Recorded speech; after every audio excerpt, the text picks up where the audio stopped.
Call the meeting to order. First order of business, we have Director Brooks joining us via Zoom. Director Gaines and Coughlin are absent today. No emails for open forum, nobody in the bullpen. We'll skip on down. This is going to be a quick one. Joint Advisory Committee nominations. We have two nominations. One is for Kelly Austin. Actually, the board took a vote via email. This was an error on our side.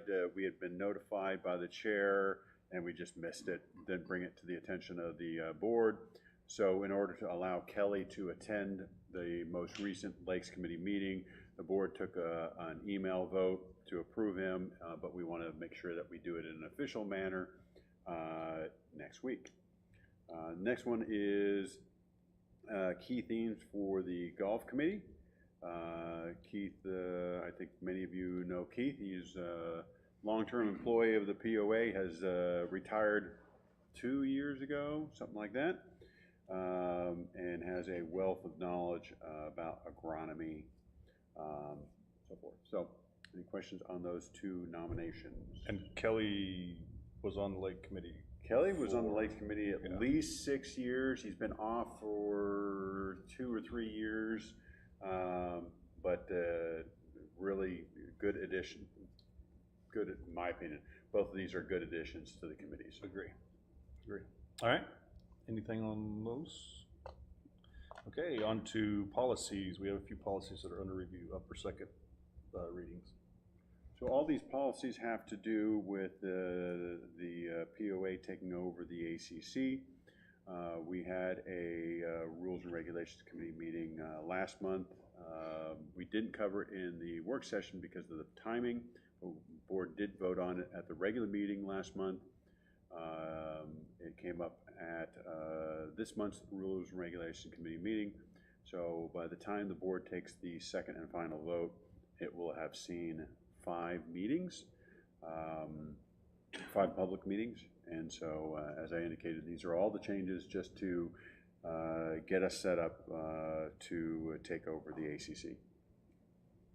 Perfect. Does anybody have any questions? Like Tom said, we've gone over those quite. Yeah, go ahead, Jeff. Yeah, we went over them all in rules and regs. It's been discussed for anybody that's curious to more details, but in general, there's nothing technically changing. It's just making it obvious the separation between the ACC board and the POA board's primary purpose of this. Great addition. And then once the ACC Rules and Regulations Committee is created, they'll start making some changes on, to the policies for the ACC. We will, it's going to take us a little bit, but we will have on our web page, on one of our headers, it will have ACC, and that's where you'll be able to get ACC information. We'll have their policy, procedures, forms, all that informational stuff on our website. Just give us time.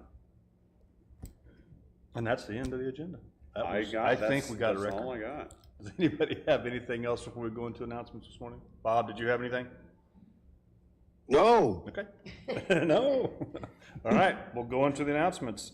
Next Board of Directors meeting, which is our regular session, is July 23rd at 6 p.m. And all these meetings will be here in the boardroom and live stream unless otherwise noted. Recreation JAC meeting is Monday, August 10th at 4. Lakes JAC meeting is Wednesday, August 12th at 2, followed by golf. Okay, I'll come back to you, see if you want to speak. The golf meeting at 4. Rules and Regs Committee meeting is Thursday, August 13th at 1:30. The GM meeting, which is a closed meeting, is August 13th at 2:30.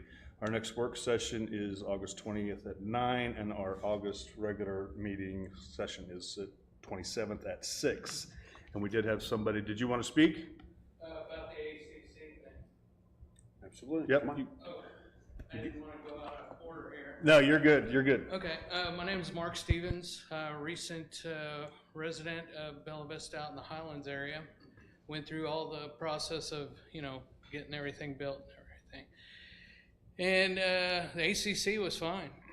2 weeks, had approval, colors, all that stuff. The city was the holdup. But My question to you guys is, I watched the meeting on the TV your last meeting, and I may have missed it, but was there anything discussed about the enforcement aspect of following the rules? The ACC rules don't matter if there's no enforcement. And my perception is I haven't seen very much of that. Case in point, the house across the street from the ACC office. There's an RV parked behind the garage with no pavement. You can clearly see it. Chain link fence, seen visible from the road. And I thought all those things were no-nos. You know, because when I had an RV, I was thinking of building a garage to park it in, so the garage looked like the house and you wouldn't see it. And nobody would know, you know, be the wiser of it. So that's my question to you guys is when you take it over or oversee it, you know, I'd kind of like to see it stay as a separate entity like it is now with board oversight, since Blue Crane doesn't want to have that oversight anymore, is how's the enforcement of the standards? That's why a lot of people moved here or have property here, is they like the rules. There are people that don't. They'll have their cars up on blocks, you know, not mowing their grass, that kind of thing. So that's my question to you. Okay, thank you. So a couple things. I'm going off of memory, but I'm pretty certain on this. The house in question across the street is actually not within the POA. Really? So it Oh, is. wow. It is within. I knew there was properties in the city Yeah. and everything that weren't part of the POA. Yeah, Is it it's- county or? Property it's city. outside the city that is in the POA. So it's the city and the POA's borders match 95%. There's pockets of the city that are not within the POA, and there's pockets of the POA that are not within the city. So on the POA side, Bella Vista Heights. I've seen that map, but Okay. I just So didn't have that. So with Jeff's confirmation, that those few houses, for whatever reason, going back all the way to 1965, they decided that they did not want to be part of the POA or the association. So that's the answer on that. Yeah. In the presentation, I think one of I went over the list of goals, and one of the goals is to improve consistency in enforcement, because there are a lot of examples out there, and we're actively talking about staffing levels and whether it makes sense to increase staffing levels to ensure consistent enforcement. So now that none of that matters until August 1st, but it's going to take us time. But yes, consistency is one of the things that we have heard over and over again, and that's going to be one of our primary goals, which is why it was included on one of the first slides in the presentation. Yeah, I'm sorry. I probably logged in and saw that. It was done before I. It's easier for me to remember it because I wrote it. So, yeah. I recommend that you do one of two things, or maybe both. Go to the city council meeting on the 27th Okay. and state just as nicely as you just did your concerns about that house. Or in the meantime, contact the planners or the code enforcement people there and find out the details, if any. Yeah, I had a little issue with them after my house went through the process and I had the septic system overbuilt. Overbuilt. Yeah, because we have a room above our garage that's unfinished, but it's structured. I made sure it was built to be a finished room, pre-installed the lines for the air conditioning and stuff like that, and had the septic system designed for a 4-bedroom house, only currently it's 3.